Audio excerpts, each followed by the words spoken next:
네, 여러분 안녕하십니까. 독항공무원의 행정법을 담당하는 임병주입니다. 어, 올해 2023년도 4월 20일 날 시행을 한 국회직 8급 행정법 기출해석을 시작을 하겠습니다. 전반적으로 우리가 이 국회직 8급 유명하죠. 문제 난이도나 이런 것들이 올해 같은 경우에는 총론 쪽은 그렇게 어렵진 않았어요. 무난했는데, 자, 이 강론이 순수하게 행정법 강론 영역에서는 4문제가 출제가 됐습니다. 사실 여러분들이 이 8급이나 7급 준비하실 때 여기가 문제죠. 여기 강론이. 일반적으로 5문제를 출제를 하는데 올해는 4문제. 물론 이제 한 문제 정도는 총론하고 강론하고 이게 어디로 이제 편성을 해야 되냐라는 건데, 이게 되게 이제 총론 쪽에서 다뤘던 문제들도 있다 보니까 4문제를 했어요.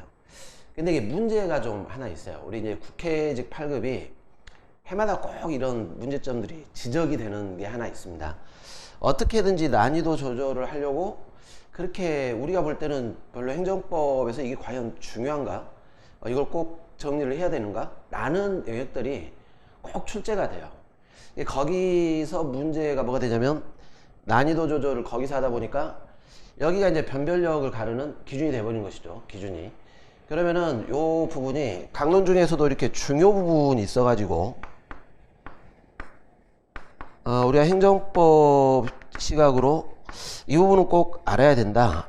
이런 부분들이 이제 출제가 되면 좋은데, 굳이 이런 부분이 아니라 올해도 이게 문제예요. 올해도 문제인데 국회직 8급의 문제점 중에 하나입니다. 이 강론 파트에서 개별법을 물어봐요. 개별법.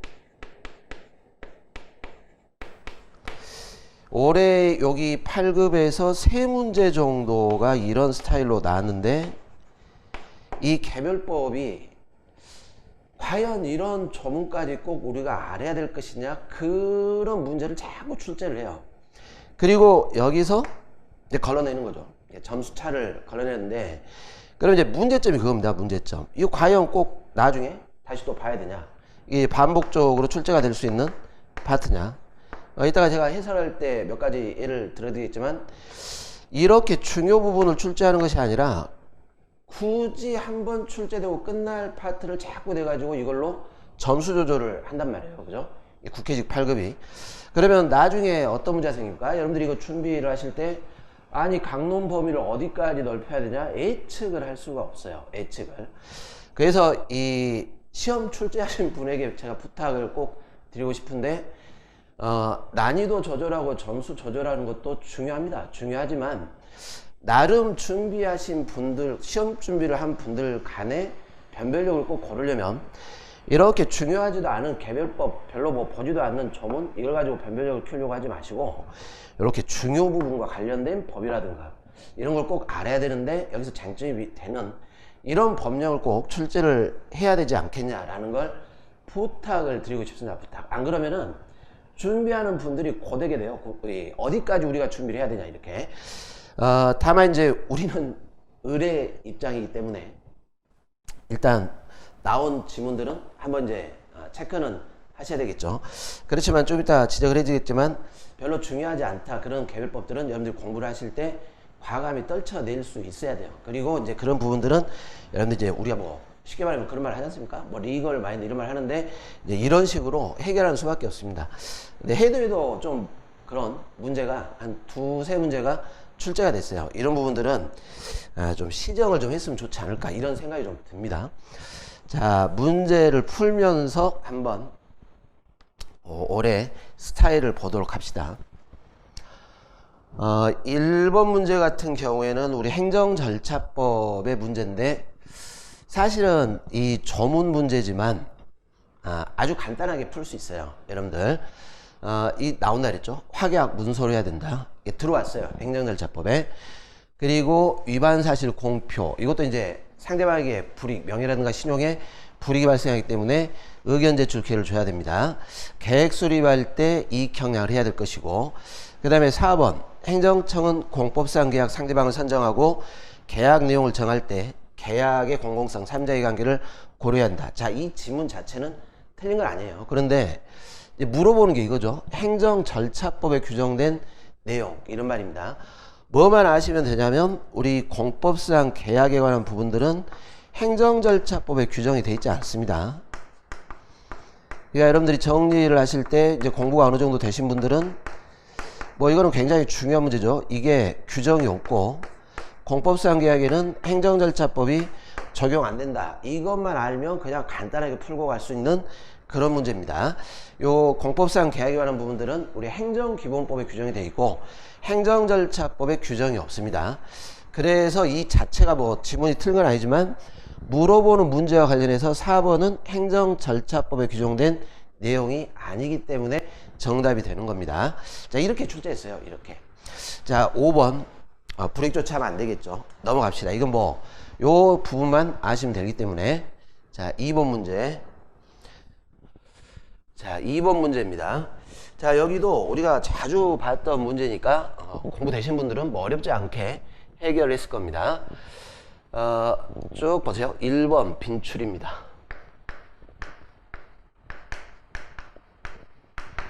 신뢰를 보호할 가치가 있는 등의 정당한 사유가 있다면 장래를 향해서 이렇게 하는 거죠. 원래 이 취소 하자가 있는 처분에 대해서 취소하면 서구표지만 이런 신뢰를 보호할 가치가 있다 그럴 때는 장래가 될 수도 있어요. 자, 2번 여기도 빈출.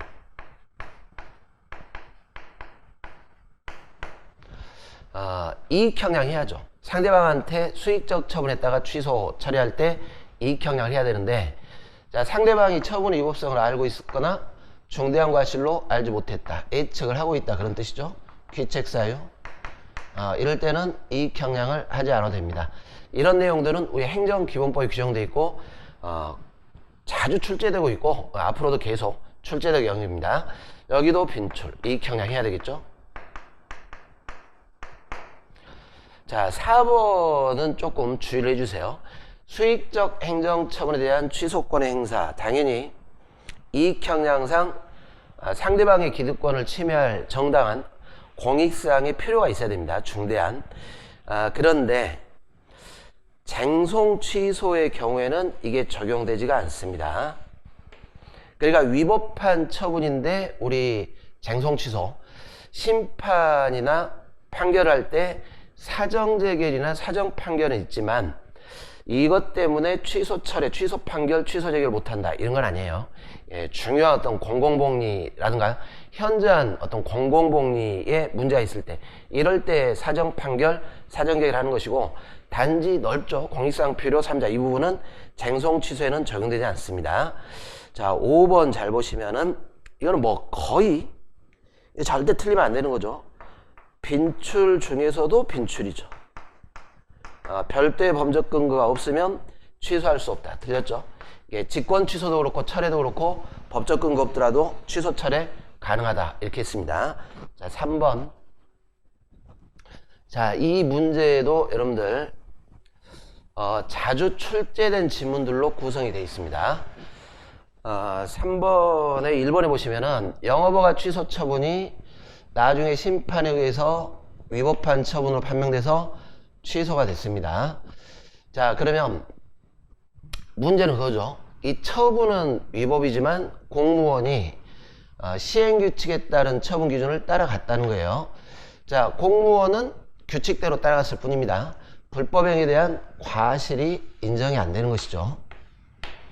자, 공무원이 직무를 수행함에 있어서 경과실로 타인에게 손해를 입혔습니다. 뭐 이 국가나 지방자치단체가 책임을 질 때는 공무원이 고의중과실이나 경과실이나 따지지 않아요. 일단 경과실이라도 국가 등은 책임을 부담하게 되는 겁니다. 다만 이제 이 공무원 자신은 경과실일 때 면책이 될 수 있죠. 국가는 책임지는 것이죠.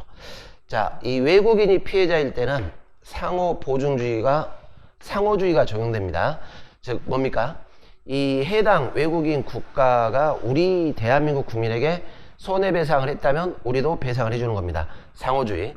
그런데 꼭 당사국과의 조약, 이런 부분에 대해서 조약까지 체결돼 있을 필요는 없어요. 2번은 이 공무원 개인도 책임을 부담한다 했으니까 틀렸죠. 상호 보증은 꼭 조약을 체결할 필요는 없습니다. 맞는 말입니다. 여러분들이 쉽게 말해서 상호주의는 현실적으로 그 국가가 우리 대한민국 국민에게 배상을 했냐 안 했냐 이 부분이지 조약을 반드시 체결해야 된다 이런 부분은 아니죠.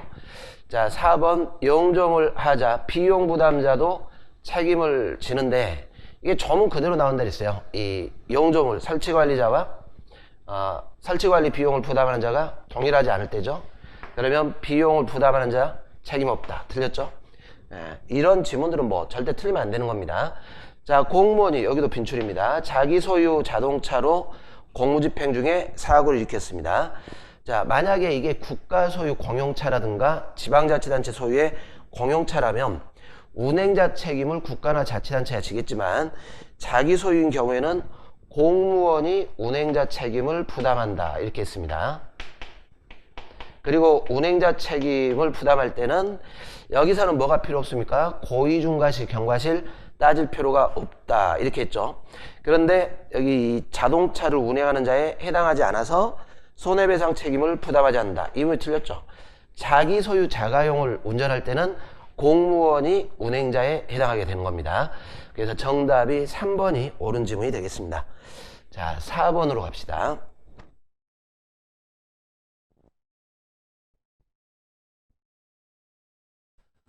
강학상 특허에 관한 내용들입니다. 많이 나오죠. 도로조명 허가, 행정재산 사용수익 허가이기 때문에 특허가 되는 것이고 이 특허는 필수적으로 신청이 있어야 됩니다. 그래서 쌍방적 권리 설정하는 행위로 재량이가 되는 거죠. 강학상 특허 사용권은 행정주체에서 공공용물의 배타적 독점적 사용을 청구할 수 있는 권리로서 공법상의 채권이다. 자, 맞아요. 자, 요 부분이죠. 요 부분. 사용 청구권입니다. 특허 사용권은 사용 청구권.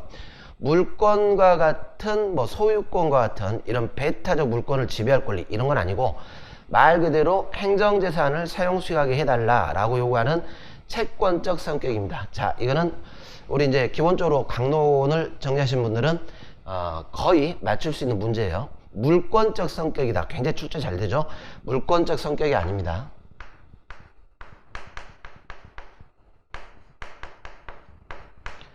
자, 특별 사용 나오면 이 특허 사용이라고 생각하시면 돼요. 곡물에 대한 특허 사용. 그리고 행정재산 사용 수익 허가 논리하고 똑같이 풀어가셔도 됩니다. 점용료를 부과할 때는 이거는 특허를 하면서 행정재산 사용 수익 허가에 따른 점용료 부과고 상대방은 이에 따라 점용료를 납부할 의무가 발생을 하는 것이죠.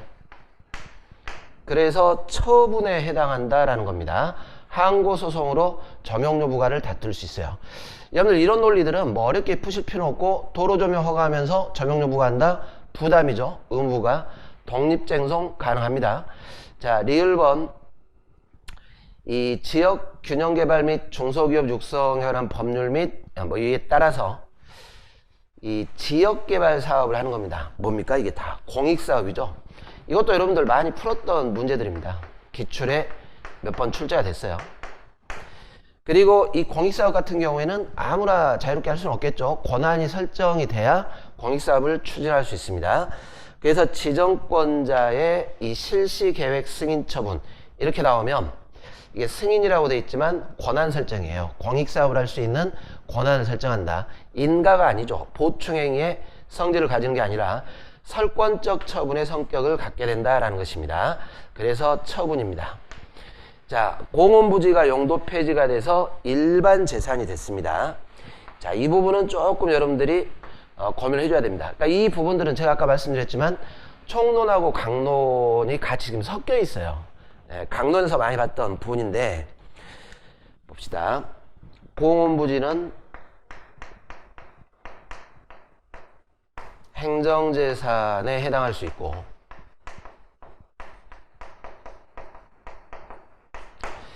자, 만약 이 사용 수익 허가를 받아가지고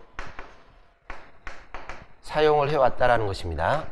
그러면 여기에 따라서 이제 뭐가 돼요? 여기처럼 점용료 부과라든가 사용료를 부과하게 되는 것이죠.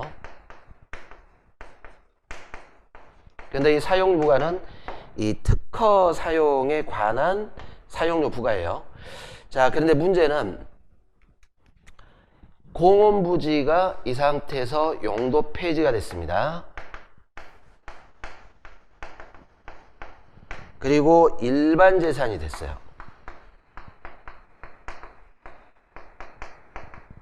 그러면 요 사용수익 허가가 뭐가 되겠습니까?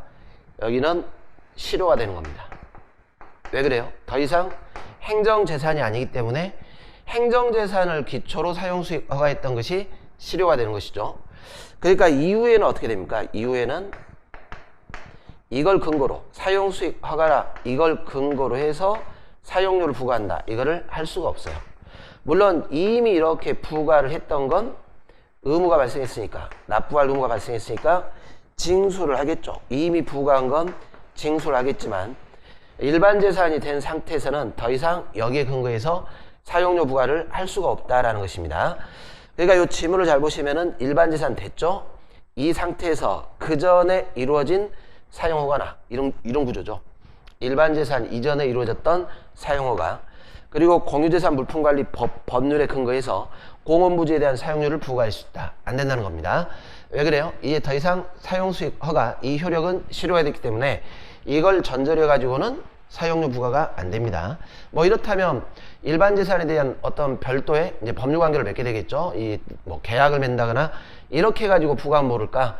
여기에 근거해서는 부과를 못 합니다. 근데 구별할 때 이미 부과했던 건 징수를 해야 되는 겁니다.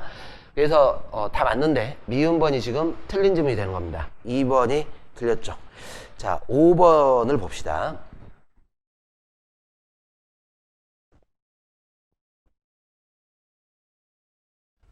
이 5번 문제도 절대 틀리면 안 됩니다. 이 부분도 쉽게 풀 수 있는 문제들입니다. 우리가 이 경업자 소송을 할 때 누구나 자유롭게 영업을 할 수 있다. 이런 경우에는 자유업종들 허용이 안 되죠. 이 경업자 관계가 이게 돼야 됩니다. 여기처럼 과당 경쟁으로 인한 경영의 불합리를 방지할 목적으로 업체 수를 제한을 해야 돼요. 업체 수 제한. 그리고 제한된 범위에서 기존의 허가를 받았다면 이런 사람들은 법적으로 보호받는 이익이 있기 때문에 신규 허가에 대해서 취소를 구할 법률사항이 인정이 되는 것이죠. 그 대표적인 것이 뭐라 그러냐면 여객운송업이다 이렇게 했어요. 여객운송업. 그러니까 여객운송업 같은 경우에는 특허이기 때문에 신규 인허가로 어떤 이익을 받는 자가 있다면 경쟁업자는 일단 소재기 가능하다 이렇게 하는 겁니다. 그래서 운송업 나오면 이렇게 푸시면 돼요. 수익적 처분이 나왔을 때 경쟁업자는 그 소송을 다툴 법률사항이 있다 이런 식으로 풀어가는 겁니다. 자, 경험관계죠. 경험관계도 여기도 업체 수가 제한된다 그랬습니다. 누구나 자유롭게 허가받는 게 아니죠. 그래서 한 사람이 허가를 받으면 다른 사람은 불허가로 귀결될 수밖에 없다. 그러면 이 불허가로 귀결된 사람은 타인에 대한 허가를 다툴 수도 있고 자신의 거부 처분에 대해서 다툴 법률상익을 인정해 줍니다. 상수원 보호구역 설정 너무 굉장히 유명하죠. 이거는 지역 주민을 직접적으로 보호할 이익이 없습니다. 그래서 주민들이 이 상수원 수질관리 의무를 이행하다 보니까 얻게 되는 이익들이 있다면 이런 것들은 지역 주민들을 위한 처음부터 지역 주민들을 위한 이익이 아니기 때문에 반사적 이익이다 이렇게요. 그래서 상수원 보호구역 변경 처분의 취소를 구할 법률사항이 얻게 되는 겁니다. 경업자에 대한 행정처분이 경업자에게 불리한 내용이에요. 자, 이거 잘 보세요. 이제 이게 이런 건 사실 어떻게 보면 국어시험입니다. 국어시험. 경업자에게 불리한 내용이다 이렇게 했어요. 자, 예를 들어 갑이 기존에 인허가를 받아서 영업을 하고 있다 이렇게 봅시다. 을이 경업자인데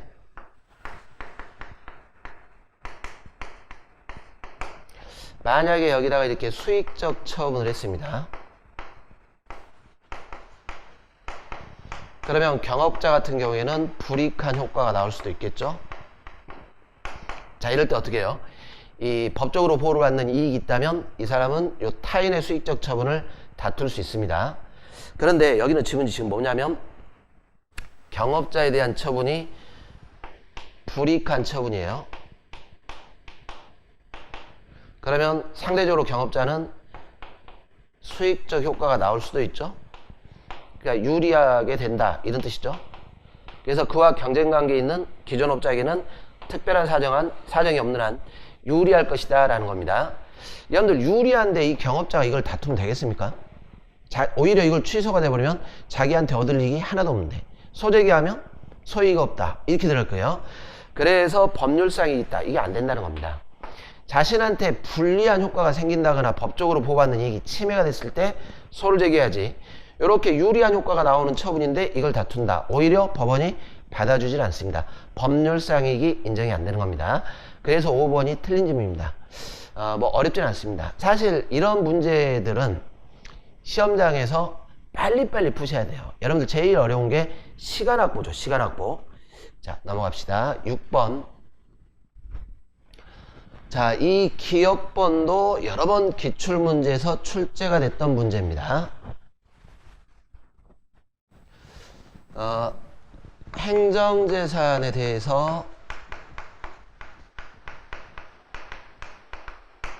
목적 외로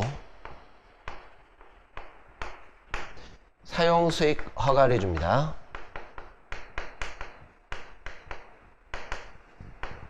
자, 대개 이제 우리가 기본 이론에서 예를 들 때 예를 들어 관공서의 일정 공간을 목적 외 매점 운영이라든가 카페 운영 등으로 임대를 해주는 거예요. 이게 이제 임대 형태 계약으로 이렇게 하더라도, 자, 우리 판례는 이 사용수익 허가의 성격을 띠고 있다 이렇게 해가지고 형식은 임대계약이지만 실질적으로 행정재산 사용수익 허가 이렇게 와버립니다. 특허로 보겠다 이렇게. 그러니까 처음에 임대계약을 맺은 사람은 요 계약에 따라서 행정재산을 사용수익할 청구권이 생겨요. 그렇죠? 아까 그 청구권. 그러면 요거는 일종의 특허가 되는 겁니다. 임대계약이라고 해서 민사항의로 가면 안 됩니다. 자, 그런데 임대계약으로 이렇게 허가를 받은 이 당사자, 예를 들어 갑이라는 사람이 있는데 이 사람이 임대계약에 기해서 전대차 계약을 하는 겁니다. 임대계약을 기초로 또 임대를 해주는 거죠. 자, 이 부분은 을한테 해줬다면 이 부분은 행정주체로부터 허가를 받는 게 아니라 임차인과 전차인의 관계일 뿐이에요. 민사관계가 되는 겁니다. 그래서 기업법원에 보시면은 한국공항공단이 정부로부터 무상사용 허가를 받았죠. 자, 처음에 허가 받았을 때는 행정재산 사용수익 허가. 그런데 이 행정재산을 전대를 했습니다. 뭐 한 거예요? 임대를 기초로 다시 임대를 해줬다. 이렇게 풀어가야 되는 겁니다. 자, 이럴 때는 처분이다. 틀렸죠? 전대계약이 나오면 민사관계로 풀어줘야 됩니다. 자, 시립무용단원 위촉. 자, 대표적인 공법상 계약이죠. 국가나 지방자치단체 소속의 신분설정 계약, 당사자 소송으로 다투어야 됩니다. 지방자치단체가 사인과 체결한 자원회수 시설에 대한 위탁운영 협약. 자, 이것도 빈출입니다. 이미 출제가 됐어요. 자, 뭘로 봐요? 우리 판례는 사법계약으로 보고 있습니다. 왜냐하면 여기는 행정재산 사용수익 허가가 아니라 지방자치단체의 일종 비용을 부담하고 이용관계 설정하는 겁니다. 이용관계. 대등한 당사자 간의 이용관계. 그래서 여러분들 이런 문제를 풀 때 이게 딱 떠올려야 됩니다. 한쪽 당사자가 국가나 지방자치단체, 공공기관일 때 여러가지 공공계약은 우리 판례가 출발은 민사계약이다. 이렇게요. 본질은 민사계약이다. 사법계약으로 보는 거죠. 민사소송의 대상이 되는 겁니다. 자, 리을본도 워낙 출제가 많이 됐던 겁니다. 입찰보증금 국고귀속조치. 국가를 당사자로 하는 계약에 관한 법률에 따른 계약관계죠. 계약관계. 입찰 계약관계. 사법상의 민사계약의 본질을 띠고 있기 때문에 행정소송에 대상된다. 틀렸죠. 이때는 민사관계로서 민사소송으로 해결을 하라. 이렇게 가는 겁니다. 자, 국유재산 무단점유자에 대한 변상금 부과 자제처분이죠. 공권력 행사로서 처분에 해당하게 됩니다. 그래서 이 기역번과 리을번을 빼고 니은, 디귿, 미음이 옳은 지문이 된다라는 것이죠. 자, 넘어갑시다. 7번. 자, 이거예요. 이 강론 쪽에서 지금 이렇게 개별 법으로 문제 출제된 게 세 문제 정도 있어요. 세 문제. 그런데 사실 뭐 여러분들 다 준비 앞으로도 이제 하실 분들이 많겠지만, 그리고 준비하신 분들도 있었고, 안 봐요. 국유재산법 자세히 보지 않습니다. 그리고 봐야 된다. 네, 답답해요. 봐야 되냐? 뭐 예를 들어 국유재산법에서 아주 중요한 논리들, 뭐 이 행정재산의 사용수익 관계라든가 취득시효 관계라든가 일반재산 관계, 이런 것들은 봐야 되겠지만, 이렇게 세부적인 조항까지 이걸 독자적으로 출제할 필요가 있겠냐라는 겁니다. 자, 일단 이게 전문 문제입니다. 전문 문제인데, 중앙관서장은 이거 뭐 당연하죠. 사용허가 받았는데 거짓 진술, 부실한 증명서류를 제시했다. 당연히 허가 취소할 수 있죠. 상대방의 부정한 방법으로 허가를 받았기 때문에 뭐 이건 어려운 건 아닙니다. 자, 먼저 3번으로 가보겠습니다.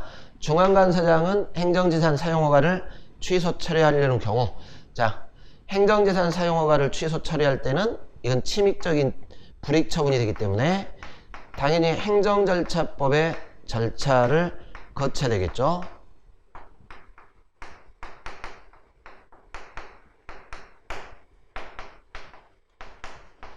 자, 우리 행정절차법에서 어떻게 되십니까? 청문, 인허가 취소, 신분자격 박탈, 법인 설립 취소, 이럴 때는 청문을 한다, 이렇게 돼 있어요. 그리고 이게 조문에도 규정이 돼 있어요. 청문을 해야 한다. 개별법에 규정된 청문 사유입니다. 이게 맞아요. 여기도 뭐 이 조문을 모르더라도 이 논리로 풀어도 됩니다. 이 논리로 풀어도 여기는 이제 개별법에 규정이 돼 있고, 자, 사용허가 받은 행정재산을 국가나 자치단체가 직접 공용이나 공공용으로 사용하기 위해서 필요해요. 그러면 당연히 이런 사유가 생기면 처리할 수 있겠죠. 다만 손실 생기면 보상을 해줘야 됩니다. 행정재산 사용수익 허가에 대한 처분, 특허에 해당합니다. 그래서 이렇게 국유재산법이 나왔는데, 제가 방금 앞에서 말한 게 그겁니다. 과연 이걸 다 봐야 되냐? 아니라는 거예요. 그 조문을 다 볼 필요는 없는 겁니다. 이런 기본적인 논리들을 물어보게 됩니다. 그런데 2번인데, 자, 이런 문제를 풀 때 어떻게 합니까? 우리 유명한 풀이법 있죠? 소고법. 자, 여러분들 객관식 시험장에서 문제를 푸실 때, 이런 문제를 풀 때 가장 유용한 게 이거예요. 충분히 알 수 있는 지문들입니다. 여기서 솎아내야 돼요. 그죠? 오답을 솎아내는 겁니다. 그래서 2번에 중앙관서장이 미리 행정재산 원래상태 변경을 승인을 했습니다. 미리 이렇게 해놨죠. 미리 변경 승인을 했어요. 그러니까 행정재산에 대해서 사용수익 허가받은 자가 그 행정재산을 변경을 하려고 하니까 미리 승인을 해줬죠. 그런데 허가기간이 끝났습니다. 여러분들 사용수익 허가기간이 끝나면 반환을 해줘야겠죠. 원래는 어떻게 해야 됩니까? 원상회복을 해서 반환을 해줘야 되는데, 여기는 조문이 그렇게 돼 있어요. 미리 변경 승인을 받았다면 승인받아가지고 변경을 한 상태이기 때문에 원상회복 반환하는 게 아니라 원래 상태로 반환, 이렇게 원상회복이 아니죠. 원래 상태로 반환하는 게 아니라 요 변경이 된 상태로 반환을 한다, 이렇게 돼 있어요. 이렇게 뭐 이런 조문들은 개별 조문에 살짝 들어있기 때문에 과연 이것까지 보고 조문을 정확히 이해해서 맞췄다? 쉽지가 않아요. 이런 지문들은 이렇게 푸는 수밖에 없어요. 이렇게. 자, 이 소고법이 올해 이런 개별법을 풀 때 굉장히 유용한 방식입니다. 그래서 1, 3, 4, 5는 맞는 말이고 2번이 틀린 말입니다. 자, 나왔으니까 이해를 하세요. 출제가 됐으니까. 미리 변경 승인을 받았다면 변경된 상태로 반환하면 됩니다. 그러나 이게 없다면 원래 상태로 반환을 해줘야 됩니다. 자, 8번 갑시다. 경찰관 직무집행법. 이건 이제 개별법이지만 이 경찰관 직무집행법은 우리도 시험에서 굉장히 자주 출제되는 거기 때문에 요거는 봐주셔야 돼요. 이 경찰관 직무집행법은. 자, 범죄 재난 공공 갈등 등 공공 안녕에 대한 위험 예방 조치 있죠. 대응을 위해서 정보 수집 작성 배포 이에 수반되는 사실 확인할 수 있습니다. 2번 위험한 사태가 발생한 장소에 있는 사람 관리자, 위해 방지 조치 취해야 되겠죠? 할 수 있다. 자, 3번 빈출입니다. 그러니까 이 문제는 어렵지 않았어요. 이 문제는. 자, 경찰관이 신분증을 제시하지 않고 불신검문을 한 경우 검문하는 사람이 경찰관이고 검문하는 이유가 범죄에 관한 것임을 자, 충분히 알고 있었다 보이더라도 이렇게 돼 있죠. 자, 원래 이 불신검문을 할 때 신분증 제시를 해야죠. 하지 않았어요. 그러면 이 불신검문 위법 아니냐라는 건데 상황을 보니까 충분히 경찰관이 라는 걸 알 수 있었다라는 겁니다. 그럴 때는 이 불신검문이 위법한 공무집행에 해당하지 않습니다. 워낙 많이 출제됐던 거니까 어렵지 않게 풀었을 겁니다. 자, 나머지 여기가 불신검문 사유죠. 그리고 흉기 소지 여부도 조사할 수 있고 긴급 구호조치 요청하면 적절한 조치를 취해줘야 됩니다. 자, 여기는 빈출이었기 때문에 어렵지 않았습니다. 자, 9번 하자승계.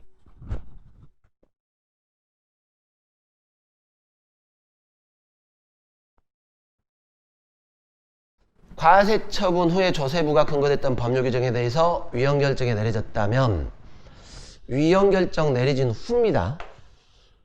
처분 집행은 무효죠.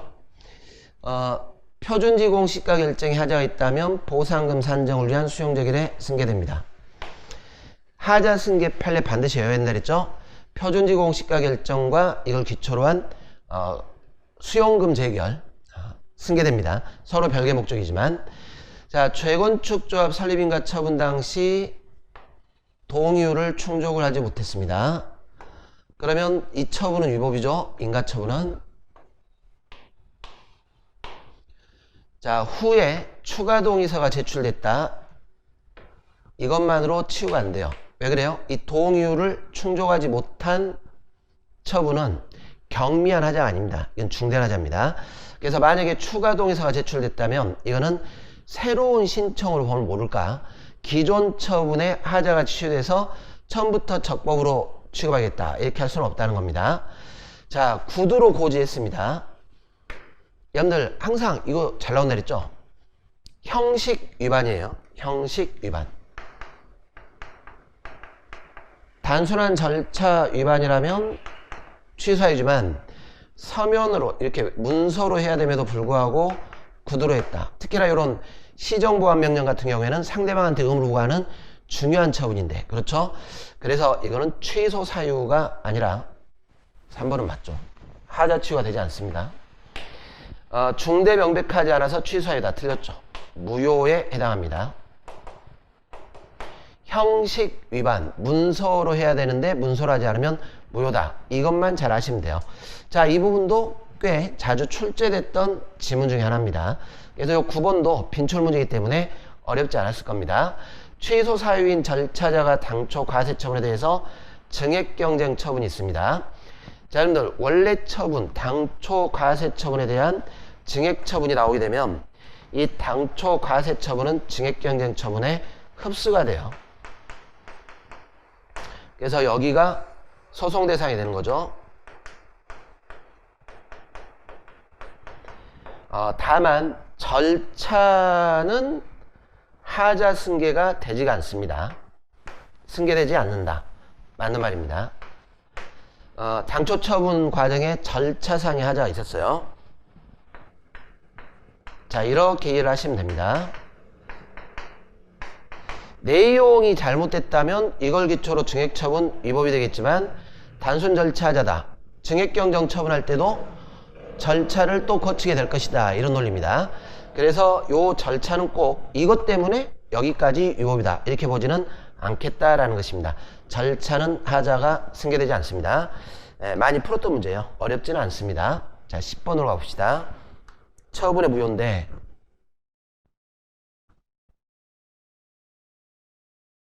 자, 요런 게 이 순발력입니다. 순발력. 여러분들 순발력.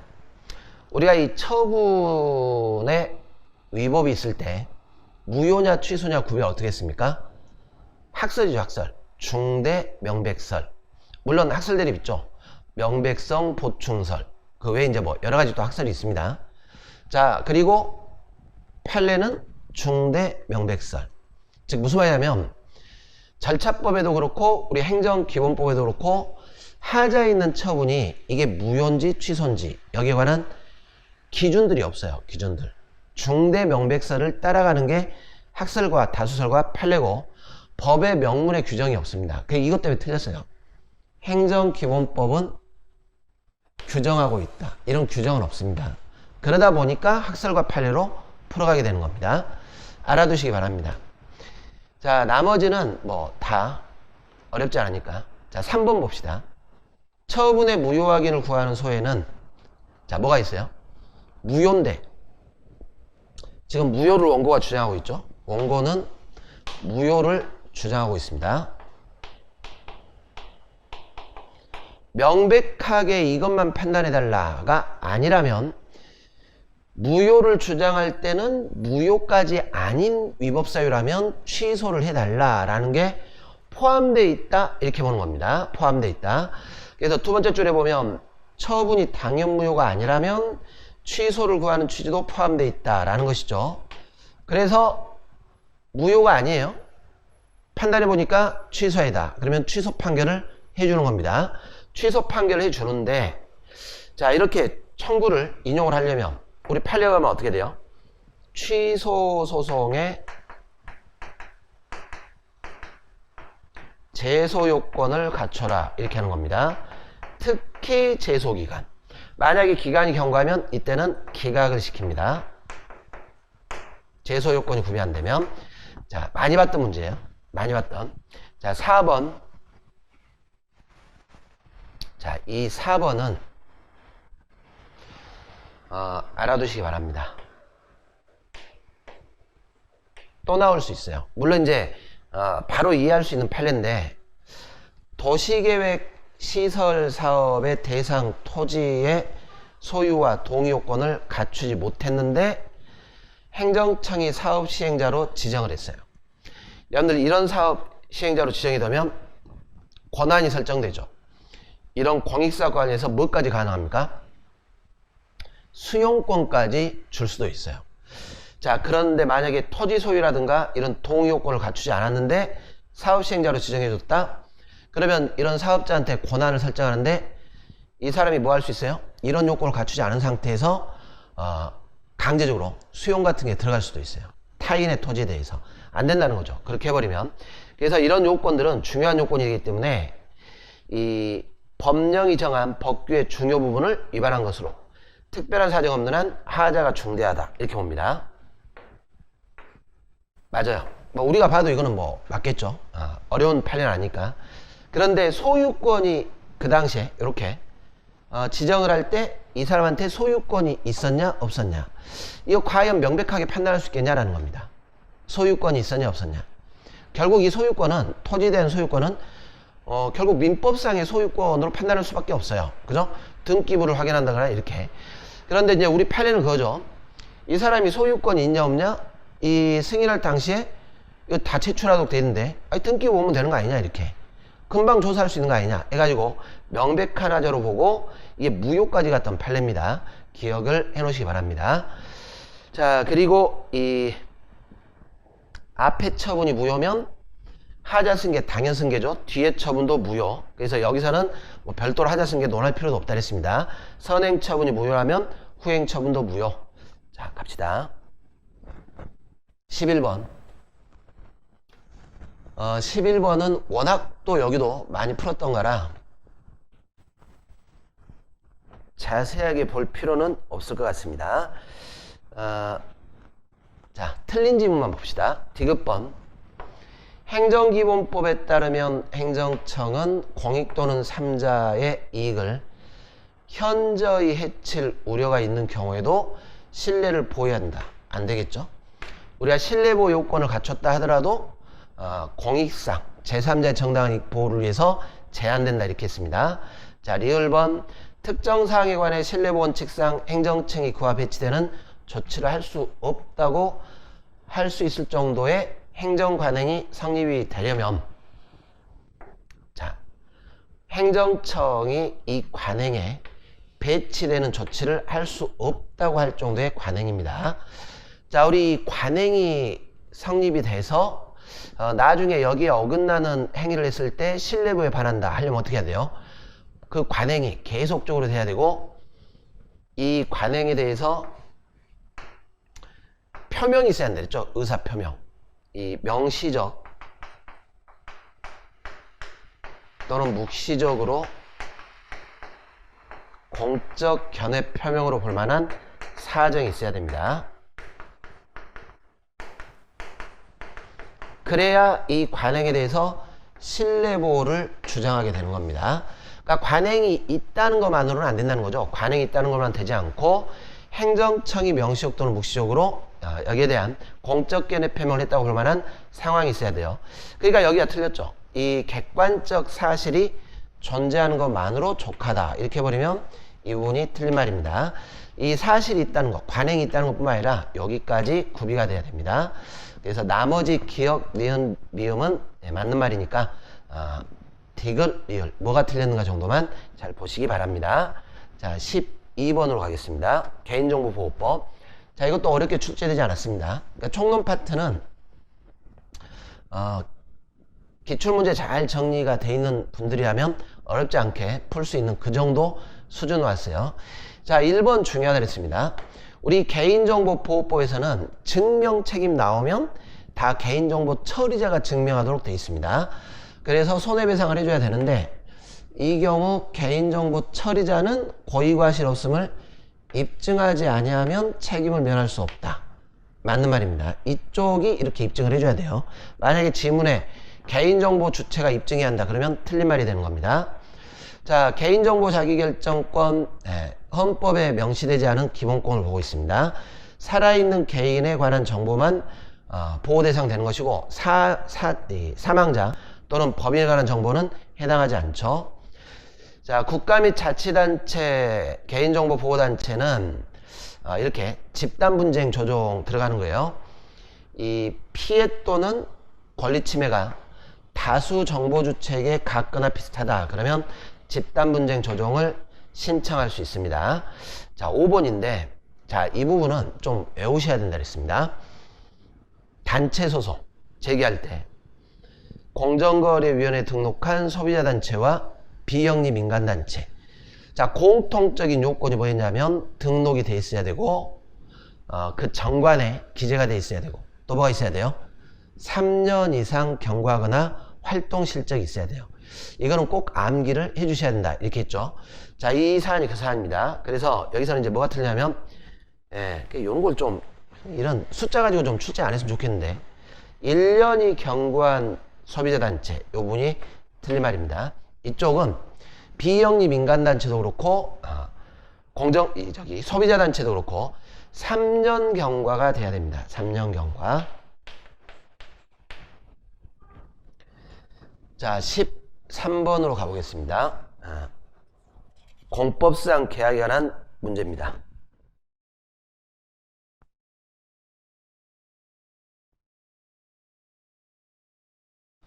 지방자치단체를 당사자로 하는 계약에 관해서는 이 법률이 하나 있죠. 지방자치단체를 당사자로 하는 계약하는 법률. 자, 다 동일한 논리를 풀어하시면 돼요. 국가가 한쪽 당사자라면 국가를 당사자로 하는 계약하는 법률, 지방자치단체라면 지방자치단체를 당사자로 하는 계약하는 법률. 이게 적용되는데 자, 이게 공법상 계약이 일반법이 아닙니다. 공법상 계약은 일반법이 없다 그랬어요. 원칙적으로 이 법률에 따른 계약에서는 이게 공법상 계약이냐 사법상 계약이냐 구별이 없이 일단 지방자치단체가 당사자면 다 적용됩니다. 맞는 지문입니다. 다만 여기에 따라 체결하는 공공계약, 우리 판례는 주로 사법계약의 성격으로 출발하는 거죠. 근데 이제 니은번 같은 경우에는 대표적인 공법계약이고 워낙 빈출되는 또 문제예요. 빈출 판례. 정부와 지원사업에 따른 지원금 출연을 위해 중소기업청장이 체결하는 협약. 자, 이런 협약은 누구나 자유롭게 참여할 수 있는 이게 아니라 대상자가 한정됐어요. 중소기업 정부와 지원사업. 그 특정 대상자들 간에 정책적으로 지원하려는 계약이기 때문에 우리 판례가 공법상 계약으로 보고 있습니다. 자, 그리고 여기죠. 일단 출발입니다. 여러 공공계약은, 자, 이것도 빈출이죠. 우리 판례는 사법상 계약으로 보고 있습니다. 시험장에서 이런 걸 주의하시라 했어요. 공공계약이란 말이 나와서 이거 당연히 공법상 계약 아니냐 이렇게 하면 안 돼요. 사법계약. 그게 당연히 사적자치 계약자치 원칙이 적용되겠죠. 특별한 정함이 있는 경우를 제외하고 옵니다.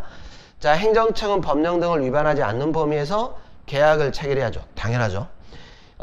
자, 우리 행정기본법에 규정된 사안입니다. 계약서 꼭 작성해야 됩니다. 계약서. 우리 행정기본법에서 계약서는 이렇게 계약의 목적 내용을 명확하게 적은 계약서를 작성하라 이렇게 되어 있습니다. 그래서 이 지문들이 다 지금 맞는 지문입니다. 자, 14번 행정지도. 자, 이 부분도 어렵지 않기 때문에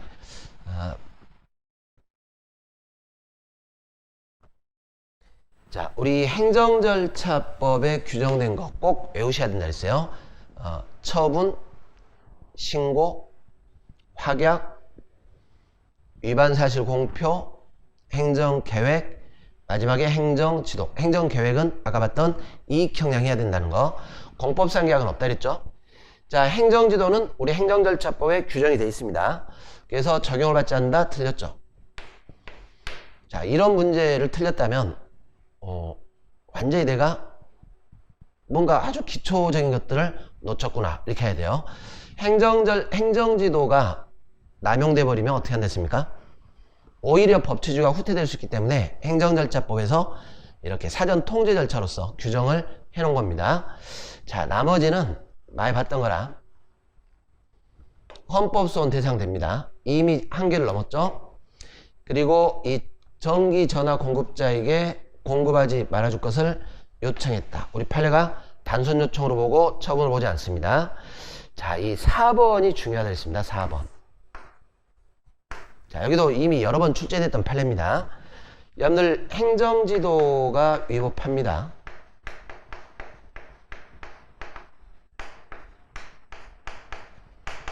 문제는 상대방이 이 행정지도에 따라 이행을 했어요. 결과적으로 어떻게 됐어요? 이 이행도 위법한 지도를 따라갔으니까 위법한 결과가 된 거죠.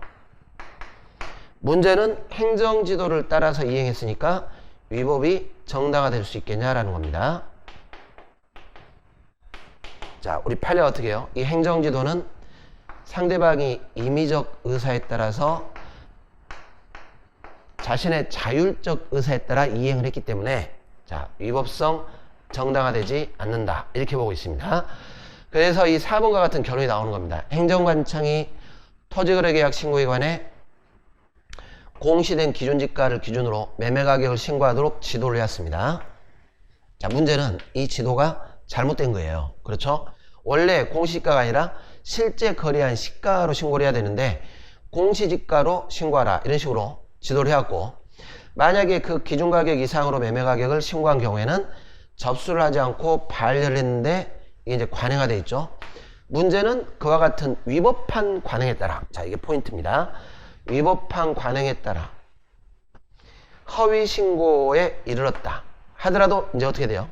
정당한 행위로 볼 수 없다 이렇게 하는 겁니다. 이런 논리죠. 위법성이 정당화되지 않는다. 자, 행정지도가 강제성을 띠고 있지 않은 비권력 작용이죠. 한계를 일탈하지 않았습니다. 이것도 빈출입니다. 자, 한계를 일탈하지 않았다면 어떤 손해가 발생했다 하더라도 손해배상 책임이 없다. 맞겠죠? 한계를 일탈하지 않았으니까 불법행위가 안 되죠. 15번 갑시다.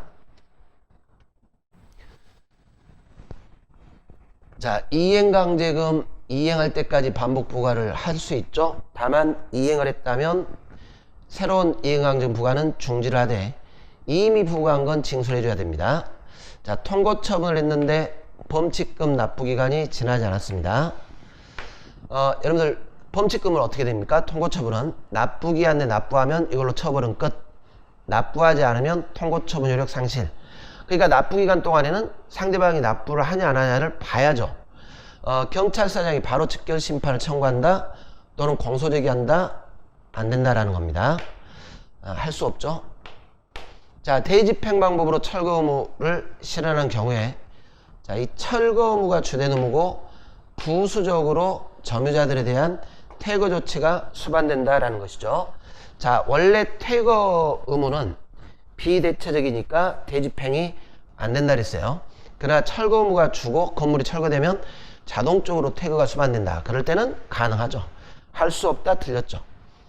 자, 여기도 워낙 많이 출제가 되는 빈출 문제입니다. 여기는 빈출 조문. 자, 4번. 공정거래위원회는 가맹사업법 위반행위에 대해서 과징금을 부과할 것인지. 자, 특별한 말이 없으면 어떻게 한댔어요? 과징금 부과. 재량이다 이렇게 했죠. 재량적입니다. 재량으로 판단할 수 있다. 자, 5번. 뭐 여기도 굉장히 많이 보는 거죠. 빈출. 과태료. 위반행위시법을 따라가는 거죠. 원칙. 그러나 과태료를 부과하기 전에 국민들한테 유리하게 변경되면 유리하게 변경된 신법을 적용을 해야 됩니다. 자, 과태료 부과의 근거법이 개정됐죠. 행위시 법률에 의하면 과태료 부과 대상이었는데 재판시 법률에 의하면 과태료 부과 대상이 아니게 됐다라는 겁니다. 그러니까 유리하게 변경된 거죠. 그러면 유리하게 변경된 요 신법을 적용을 해줘야 됩니다. 정전법 법률 시행 당시 행해진 위반행위시 법률을 적용하도록 특별한 규정을 두지 않은 이상 재판시 법률 유리하니까 신법에 따라 과태료를 부과하지 않게 되는 겁니다. 자, 이 15번도 뭐 어렵지 않습니다. 빈출 지문들입니다. 자, 16번.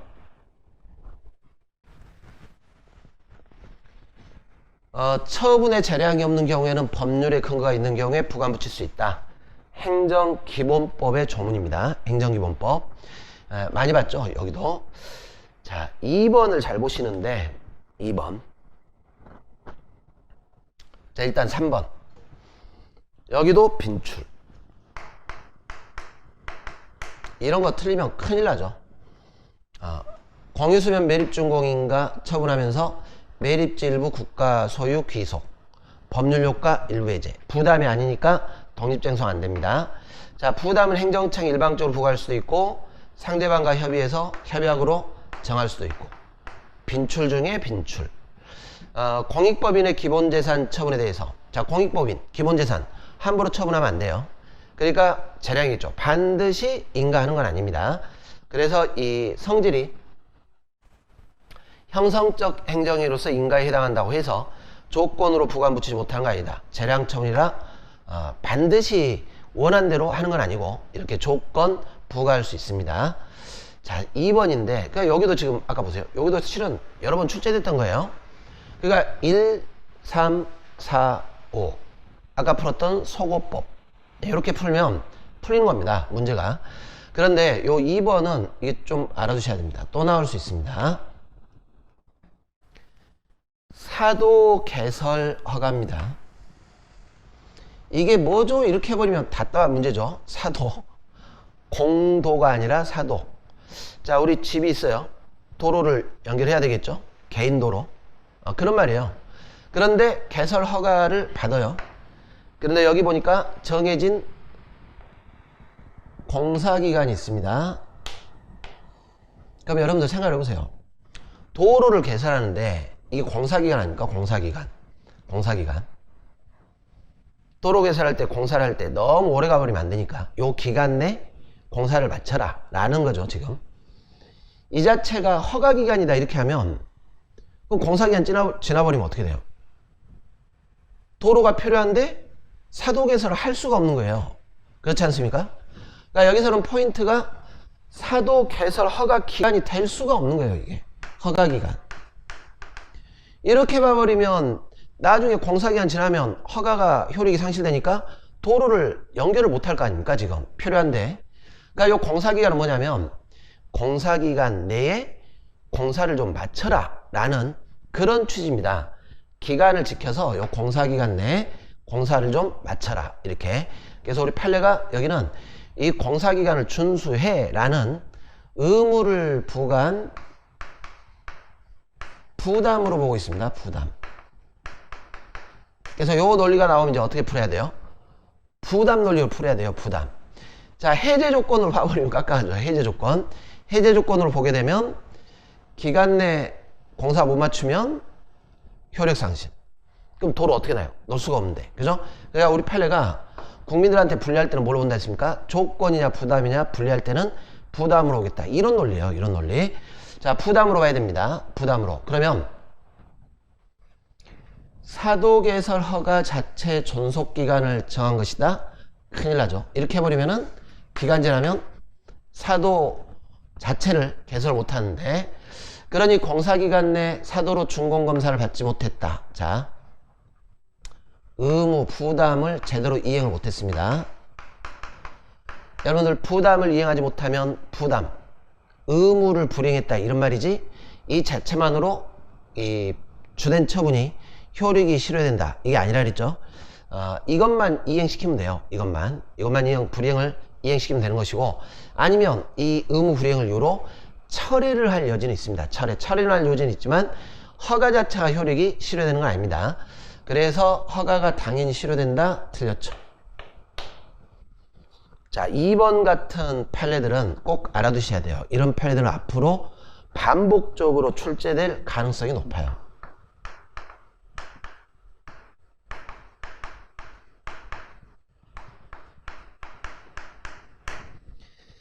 자, 넘어갑시다. 17번.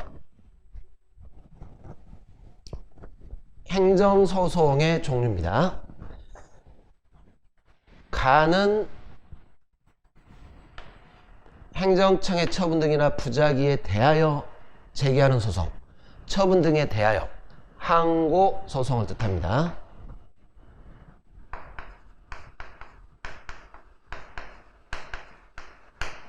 자, 나번은 행정청의 처분 등을 원인으로 하는 법률 관계에 관한 소송. 개념 오시죠? 그 밖에 공법상 법률 관계에 관한 소송. 법률 관계에 관한 소송 뭡니까? 당사자 소송. 자, 이걸 찾아라 라는 겁니다.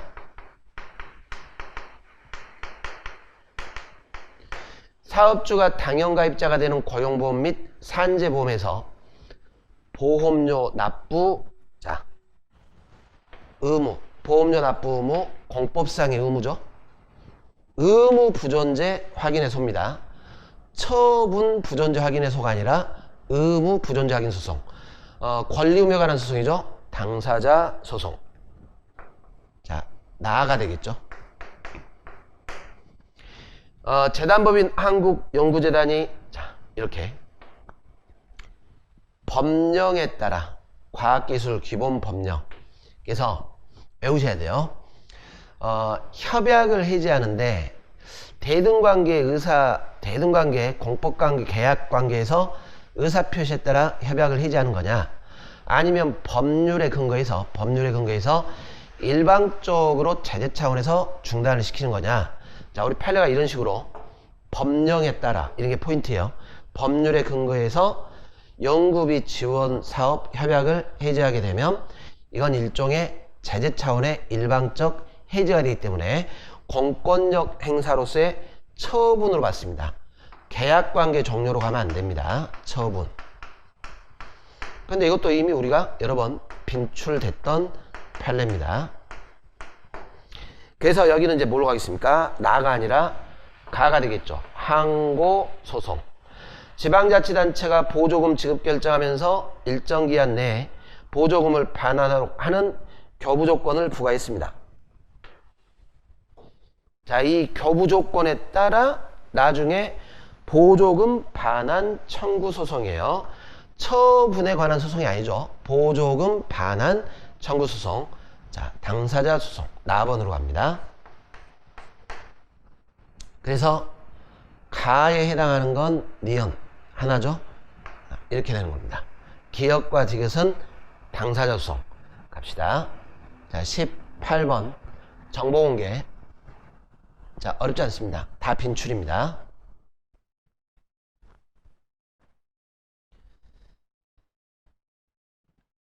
정보 비공개 결정 취소 소송에서 원고 청구인이 소송 과정에서 공공기관이 법원에 제출한 정보의 사본을 송달을 받았습니다. 지금 공공기관으로부터 송달받은 게 아니죠. 공공기관이 법원한테 제출한 걸 사본 송달.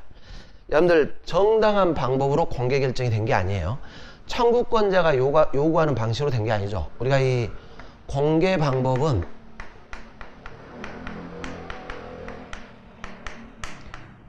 공개 청구라는 청구권자가 지정한 방법으로 공개를 해줘야 됩니다. 여기에 공공기관은 기속이 되는 겁니다. 그런데 요 사안은 지금 청구권자가 요구하는 방식으로 공개가 안 됐어요. 그래서 정당한 공개가 아니기 때문에 자, 그 정보의 비공개 결정 취소를 구할 소외이익이 소멸한다? 틀렸죠. 여전히 어떻게 됩니까? 공개 방법이 잘못됐기 때문에 여전히 비공개 결정의 취소를 구할 소외이익이 인정되는 겁니다. 자, 나머지는 많이 봤던 거니까 한 번씩 쭉 보시기 바랍니다. 자, 넘어갑시다. 네, 19번입니다.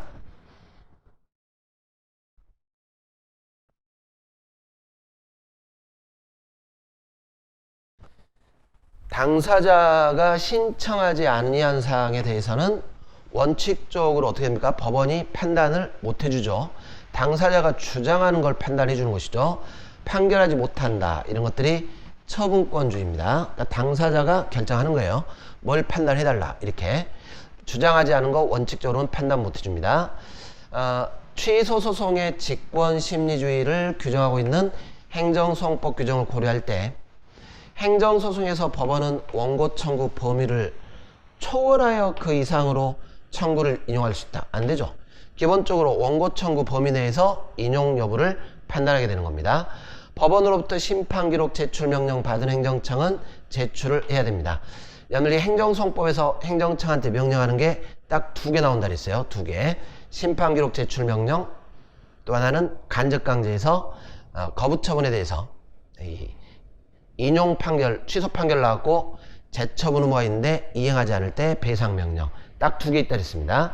자, 사실심 변론 종결 시까지 당사자가 주장하지 않던 직권조사 사항인데, 자, 여러분들이 직권조사 사항은 주장하지 않아도 직권으로 조사를 법원이 해야 될 사안입니다.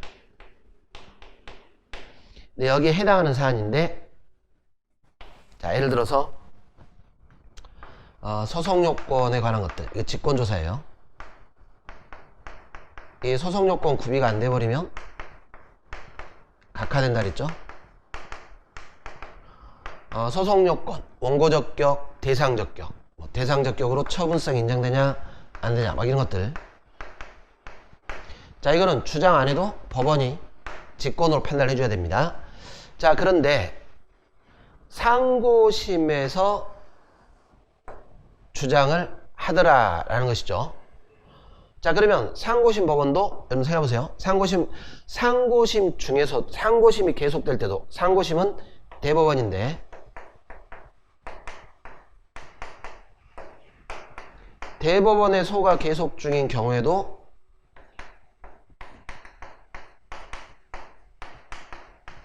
당연히 처분성은 갖춰야죠. 만약에 처분이 아니다 해버리면 대법원이 소를 각하시켜버린 겁니다. 원고적격 인정 안 된다? 대법원이 소를 각하시킨다. 이해가시죠? 그러니까 당연히 대법원도 이런 부분들이 문제가 되면 직권조사 해야 돼 말해야 돼요. 상고심. 야, 이거 왜 소송요건 제대로 직권으로 판단 안 했어? 그 말이죠. 만약에 하급법원이 직권으로 조사할 사안인데 이거 조사 안 해가지고 여기서 쟁점화 됐다. 그럴 때는 판단 다시 해. 이렇게 들어가는 겁니다. 그래서 직권조사 사항에 해당하는 사항은 상고심 심판 범위에 해당하지 않는다. 틀린 말입니다. 자, 이 부분은 실체적 내용이라는 게 아니라 법률심이죠. 상고심. 다만 하급법원이 직권조사 사항은 제대로 못했다면 이거는 판결에 영향을 미칠 수 있어요. 각하될 사안인데 각하가 안 되는 경우도 있을 테니까. 그래서 여전히 상고심 판단 범위에 들어간다라는 겁니다. 이런 지문들은 여러분들이 자주 보지 못했을 거예요. 그죠? 이런 건 조금 난이도가 있는 사안입니다. 난이도가. 자, 넘어갑시다. 20번.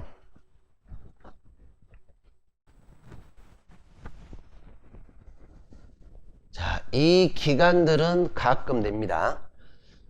중앙토지수용위원회 이의제결에 대한 소송은 이의재결이 나왔죠. 재결서 송달받는 날부터 90일이 아닙니다. 이의신청을 거쳤다면 60일 내에 소를 제기를 해줘야 됩니다. 이렇게 이의신청 없었다면 90일 이렇게 하는 것이죠. 기간이 틀렸습니다. 지방토지수용위원회 재결 한번 나왔죠. 네, 대해서 자 이의를 신청을 했습니다. 이 이의신청은 여러분들 뭘로 봐야 돼요? 행정심판으로 봐야 됩니다.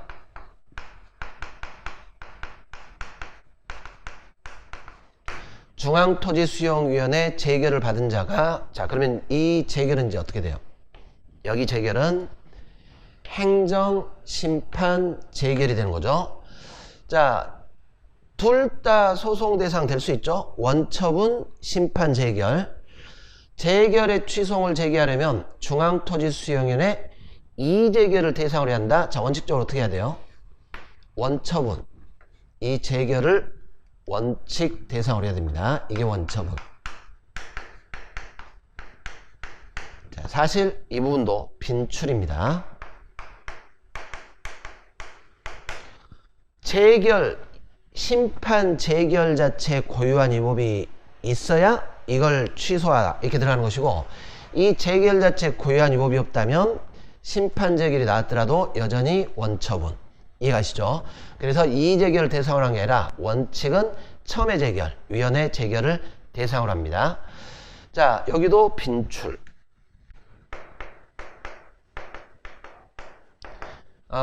사전 보상이죠. 공사 착수하기 이전에 보상 다 하고 전액 지급을 하고 공사 들어가야 되는데 보상액 지급하지 않고 승낙도 받지 않은 상태에서 공사에 착수를 했다라는 겁니다. 그러면 토지 소유자에게는 이게 뭐가 돼요? 사업자가 불법행위 한 거죠. 불법행위. 다만 이제 불법행위로 인해서 불법행위로 인한 손해배상 책임이 발생하는 것이 아니다. 틀렸죠? 네, 여기도 지금 이의재결 대소한다. 이게 틀린 말입니다. 불법행위 발생합니다. 단 배상금은 원래 받아야 될 보상금이 원칙적으로 배상액이 될 거예요. 자, 공익사업 시행지구 밖에서 영업을 휴업하는 자는 자, 이것도 많이 나와요. 우리가 이 공익사업을 위한 토지취득 보상하는 법률에서 권리 주장할 때는 어떻게 해야 됩니까? 재결을 거치고 가는 수밖에 없어요. 그죠? 첫 번째 재결, 위원회. 권리구제 받을 때. 그래서 이 휴업보상도 마찬가지입니다. 바로 사업시행자를 상대로 영업손실에 대한 보상을 청구할 수 있는 게 아니라 재결 절차를 거쳐야 됩니다. 거치지 않고 곧바로 안 됩니다. 자, 보상 항목을 손실보상 대상에 해당하지 않는다고 잘못된 내용의 제기를 했는데 피보상자는 그 책에 대한 취소를 제기할 것이 아니라 자, 여러분들 지금 뭘 다투고 있냐면 손실보상 대상에 해당하지 않는다고 잘못된 내용의 제기를 했다는 거예요. 여러분들이 공익사업을 위한 취득보상이라는 법률에서 불복 들어갈 때 두 가지를 했습니다. 수용재결을 다툴 때 항고소송 수용 자체, 나머지는 다 뭘로 가냐면 보상금 증감 청구 소송. 그리고 이 보상금 증감 청구 소송은 형식적 당사자 소송이기 때문에 위원회가 아니라 사업자와 토지 소유자 등이 관계자가 당사자가 돼서 소송을 제기해야 됩니다. 그러니까 처음에 여러분들 행정법 막 시작할 때 이쪽이 어려운 이유가 아니 지금 다투는 게 요건데 왜 보상금 증감 청구 소송입니까? 이렇게 하는데 공익사업을 위한 토지취득 보상하는 법률에서 소송이 요 두 개밖에 없어요. 근데 그 정문을 잘 보시면 좀 어려워요. 그러니까 이걸 해결할 때 그냥 이렇게 푸시라는 거예요. 수용재결이면 항고소송, 나머지는 보상금 증감 청구소송. 근데 여기도 지금 수용재결 다투는 게 아니죠. 보상 대상에 해당하지 않는다고 잘못된 내용에 제기했다. 이걸 다투잖아요. 보상 항목. 그러니까 보상금 증감 청구소송. 이리 가는 겁니다. 수용재결이 아니기 때문에. 그래서 5번이 맞는 말입니다.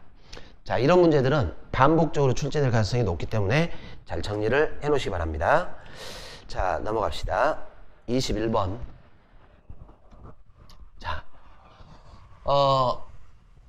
알아야 될 지문이 하나 있습니다. 알아야 될 지문.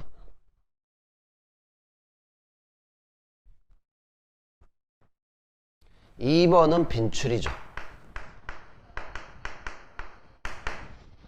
비밀 유지 의무를 위반했을 때 그 비밀은 형식적인 기준만 갖고 보지 않고 실질적 비밀로서의 가치가 있냐, 이걸 기준으로 보고 있습니다. 맞는 말이에요. 외우셔야죠. 강등 1계급 아래로 직급을 내려가고 3개월간 직무종사 못하고 보수 전액 감합니다. 자, 이 공무원이 적극 행정을 추진한 결과에 대해서 고의 또는 중대한 과실이 없다고 인정되면 대통령령 등으로 정하는 바에 따라 징계 또는 징계 부과금 부과 의결하지 아니한다. 알아주세요. 이걸 이제 권장하려고 하는 겁니다. 너무 공무원이 자신의 책임 소재 때문에 소극 행정을 하면 안 되기 때문에 이렇게 한 겁니다. 공무원이 선거에서 특정인을 지지하기 위한 서명운동을 권유함으로써 징계 사유가 발생했더라도 사유가 발생한 날로부터 3년이 지나면 징계 의결 요구 못합니다. 징계 시효죠. 자, 이 시효는 시험에 나오니까 알아두셔야 돼요. 시효 어떻게 해야 됩니까? 외우실 때 성범죄 이렇게 외우시면 돼요. 10년 징계. 뭐 성범죄 한두 개도 아니죠. 성매수도 있고 청소년 아동 연한 아무튼 성폭력도 있고 성범죄 이렇게 해가지고 10년. 그 다음에 금품 향응 이렇게 들어가면 5년. 그 밖에 3년입니다. 자, 이런 식으로 암기를 해주시는데 여기가 일이 가는 거예요. 지금 이 선거 과정에서 중립의무를 위반했죠. 이런 경우. 자, 1번인데 자, 이거는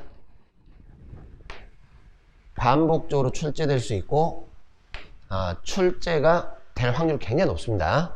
이후에도 반복 출제 가능성이 높으니까 꼭 알아주시기 바랍니다. 자, 우리 직위해제 뭐 사유가 여러 가지죠. 근데 직위해제 사유 중에 뭐가 있냐면 중징계 4가지죠. 파면, 해임, 강등, 정직 4가지. 이 징계 의결, 중징계,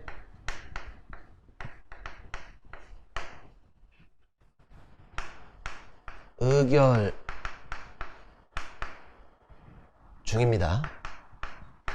연료 중징계가 의결 중인데 계속 업무를 수행하게 되면 문제가 좀 생기겠죠. 업무의 공정성이라든가 문제 이런 것들이 생기기 때문에 이때 이제 의결 있기 전까지 직위를 해제를 하게 됩니다. 근데 여러분들 직위 해제를 하는 이유는 제재가 아니죠. 신분박탈이 아니에요. 직위 해제는 뭐 할 수 있습니까? 복직될 가능성이 높아요. 복직될 수도 있어요. 복직. 그런데 어디까지냐면은 우리 판례가 징계 의결 있기 전. 자, 징계 의결이 있게 되면 직위 해제 소멸시키고 복직시켜야 돼요. 여기서 이제 문제 풀다가 여러분들이 이제 혼동하는 게 그거예요. 아니 중징계 파면 해임되면 복직이고 말고 할 것 없이 강제 퇴직, 징계 퇴직 아닙니까? 이렇게 징계 의결 요구를 했고 징계 의결이 어떻게 나냐면 경징계가 나온 겁니다. 경징계. 예를 들어 뭐 견책과 같은 경징계. 그러면 복직을 시켜줘야 돼요. 왜? 이때까지니까. 이때까지. 자, 이거는 지키라는 거예요. 우리 판례가. 이건 지켜라.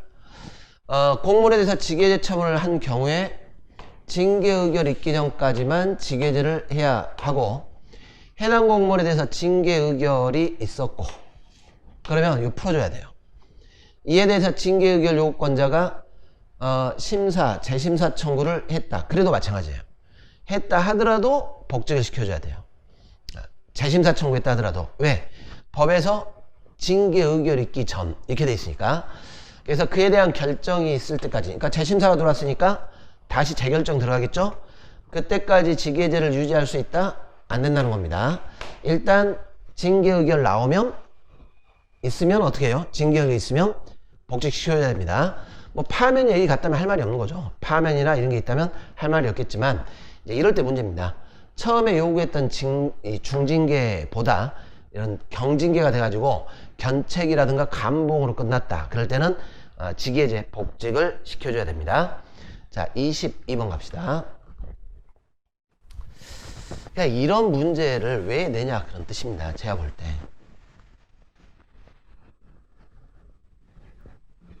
지금 시험에 한두 문제 차이인데, 자, 일단 2개 이상 자치단체가 사무를 공동으로 처리할 목적으로 설립하는 자치단체 조합 법인으로 해야죠. 여기 지방자치법에서 지방자치단체 종류도 그렇고 뭐 특별지방자치단체를 만들 때도 그렇고 다 뭐가 돼야 돼요? 공법인, 다 법인이 돼야 됩니다. 그러니까 법정을 해서 법인으로 한다 이런 식으로 가는 겁니다. 자, 의회와 집행기관의 구성을 따로 법률로 정하는 경우에, 자, 지금 지방자치법에 이게 규정이 돼 있는데 별도로 법률로 정하는 거죠. 지방자치법 외의 법률로. 이럴 때는 지방자치법 규정과 달리할 수 있습니다. 다만 주민투표를 거쳐라 이렇게 돼 있어요. 그러니까 안 하겠죠. 자치단체가 이런 거 법률 추진 같은 거. 아무튼 주민투표 거쳐야 됩니다. 이제 국회가 관여할 경우도 생길 수 있으니까. 시군 자치구장에 대한 시도지사 직무이행 명령 많이 봤죠. 어떨 때 합니까? 부작위 할 때, 그죠? 이 기관 위임 사무 같은 걸 부작위 이행을 하지 않을 때입니다. 기간 내 이행되지 않으면 대집행을 할 수 있죠. 이 경우 행정대집행법 준용됩니다. 자, 그리고 행정안전부 장관이나 시도지사는 자치단체 사무, 자치사무입니다. 함부로 관여를 못해요. 위법할 때만 관여한다 그랬죠. 위법할 때만. 이 보고받을 수 있고 법령 위반 사항에 대해서는 회계감사할 수 있습니다. 자, 5번 2개 이상 시, 군 또는 자치구가 공동으로 특정한 목적을 위해서 광역적으로 사무를 처리할 필요가 있을 때입니다. 상호 협의에 따른 규약을 정해서 구성 자치단체 지방의회 의결을 거쳐. 근데 이제 여기가 이제 시, 군, 자치구다 보니까 함정을 빠질 수도 있어요. 시도지사 승인을 받아야 특별지방자치단체를 설치할 수 있다. 그러니까 특별지방자치단체 이것도 법인이고 특별지방자치단체는 그때그때 설립되는 겁니다. 그런데 우리 이제 조문에서 설령 이렇게 시군 자치구라도 시도지사가 아니라 행정안전부 장관의 승인을 받아라 이렇게 돼 있어요. 제발 이런 것 좀 안 냈으면 좋겠습니다.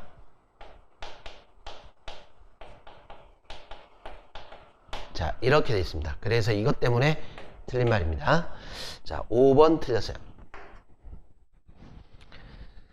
자, 갑시다. 23번 위임입법. 자, 이것도 문제입니다. 이것도.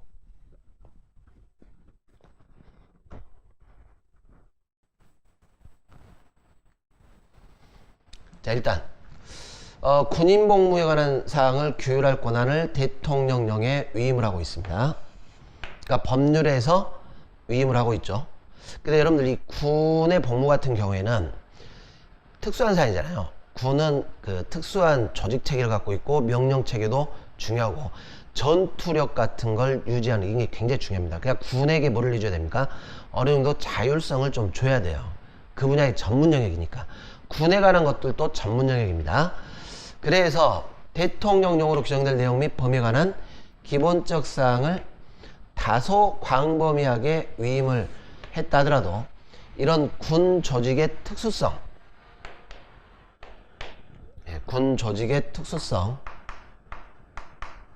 이런 걸 고려를 해줘야 되기 때문에 이걸 입법자가 법률로 자세하게 정하기가 쉽지가 않더라는 것이죠. 그래서 포괄 위임 금지 원칙에 위배된다 볼 수 없다. 맞아요. 다소 광범위하더라도 포괄 위임으로 보지 않습니다. 자, 법령에 위임이 없습니다. 자, 이거는 많이 봤죠. 빈출. 위임이 없는데 법에 규정된 처분 요건에 해당하는 사항을 부령에서 변경해서 규정했다. 이렇게 해버리면 대외적 구속력이 없죠. 빈출입니다. 중앙에, 자, 이 디귿번이 문제예요. 디귿번. 이게 여러분들 이제 기본 이론 할 때 주로 어디서 가끔 보시냐면은 법규명령에 대한 국회 통제에서 국회 송부제도라는 게 있습니다. 일단 중앙행정기관이 대통령령, 총리령, 부령 근데 다 들어가요. 이 훈령, 예규, 고시 다 들어갑니다. 재정개정 폐지할 때는 상임위원회에 제출해줘야 됩니다. 상임위원회 10일 이내 상임위원회 제출. 그러면 상임위원회가 검토를 하는 거죠. 이런 뭐 법률 위반 여부라든가 여러 가지를 검토를 해서 자신들의 의견을 통보를 하는데, 그런데 보니까 제출한 대통령령, 총리령, 지금 부령이 들어있죠. 부령이 그 위임 법률의 취지 내용에 합치되지 아니한다고 판단되면 상임위원회가 이것을 의장한테 검토 자료를 제출을 합니다. 그러면 의장이 본회의에 보고를 해서 본회의 의결로 이를 처리하고 정부에 송부합니다. 자, 이런 구조예요. 쉽게 말해서 뭐 이거 그 대통령령 위법 이렇게 결정하는 게 아니라 이 상임위원회 통해서 국회 의견을 이렇게 제출해 주는 거예요. 송부하는 거죠. 정부에 송부를 해줍니다. 그런데 제출 받는 건 다 받아요. 상임위원회에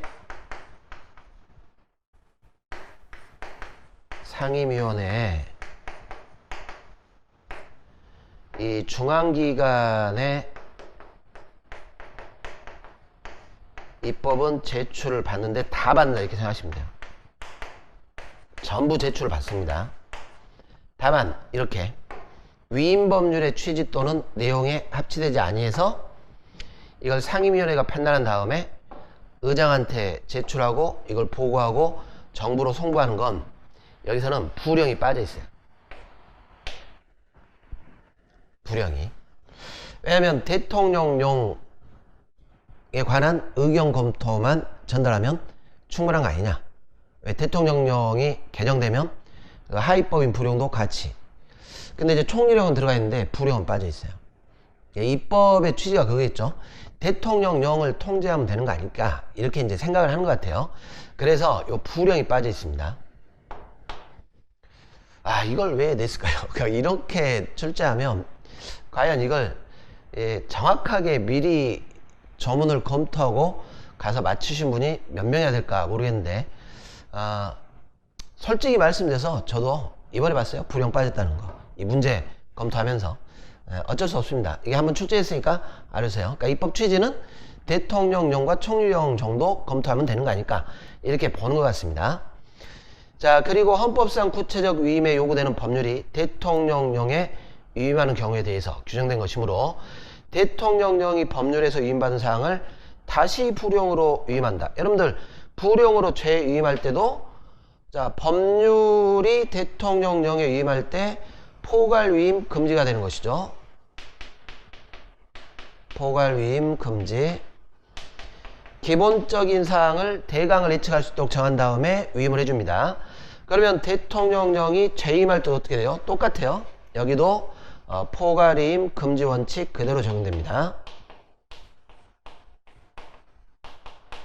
뭔가 위임받은 사항에 대해서 기본적인 걸 정한 다음에 위임을 해줘야지 전면적으로 부령으로 다 위임을 해주겠다. 이게 허용이 안 된다라는 것이죠. 그래서 요게 적용되지 않는다 틀려요. 재위임에도 법률이 대통령으로 위임할 때 지켜야 될 사안이 그대로 적용되는 겁니다. 자, 24번 조사기본법에서 기간 나오면 다 7일입니다. 7일. 이 법은 쉽다 그랬습니다. 7일. 10일이 아닙니다. 공동조사 의무죠. 의무. 기본원칙. 공동조사 원칙 허용되지 않는다. 틀렸죠.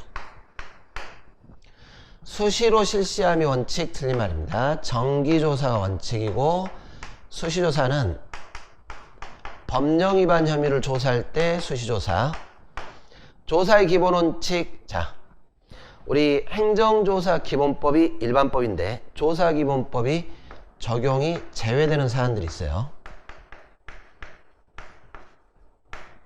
뭐 이런 사안들도 적용 제외입니다. 그런데 모든 것이 다 적용 제외되는 게 아니라 조사의 기본 원칙, 조사 법정주의, 이 정보통신수단을 통한 조사.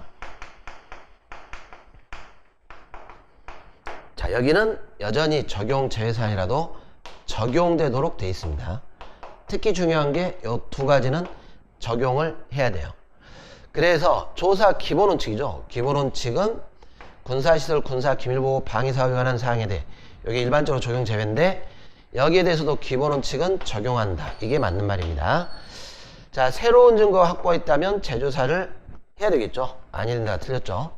자, 25번으로 갑시다. 행정심판법에서 법인 아닌 사단 또는 재단으로 대표자 관리인이 있다면 있는 경우에는 이 재단, 사단 이름으로 청구할 수 있습니다.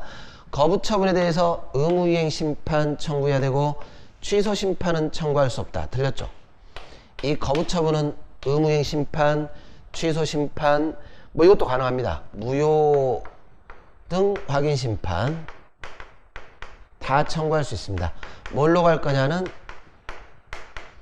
청구인이 결정을 하는 겁니다. 그리고 이 심판 결과에 이해관계가 있는 행정청도 참가할 수 있죠. 당사자가 주장하지 않은 사실에 대해서도 심리할 수 있습니다. 그리고 심판위원회는 심판 청구가 있다고 인정하는 경우에도 인용하는 것이 공공복리에 크게 위배된다. 사정재결이죠. 기각할 수 있다라는 것입니다. 맞습니다. 그래서 2번이 틀린 말입니다. 이건 뭐 아주 기본적인 문제니까 어렵지는 않습니다. 자, 여기까지 제가 정답 위주로 해서 설명할 것도 설명을 해보고 빈출되는 거 아닌 거 분석을 좀 해봤습니다. 자, 요는 이걸 바탕으로 여러분들 앞으로 이제 쭉 공부를 해나가셔야 되는데 항상 우리 고민이 그거죠. 강론 어느 범위까지 해야 될 것이냐. 여전히 개별법을 다 볼 필요는 없을 것 같아요. 그래서 강론 같은 경우에는 기출 분석도 좀 해야 되고 기본적인 것 틀을 좀 잡을 필요가 있습니다. 그래서 수업을 꼭 여러분들이 같이 호흡을 좀 맞추시는 게 중요할 것 같습니다. 자, 여기까지 우리 기출 해설을 마치도록 하겠습니다. 감사합니다.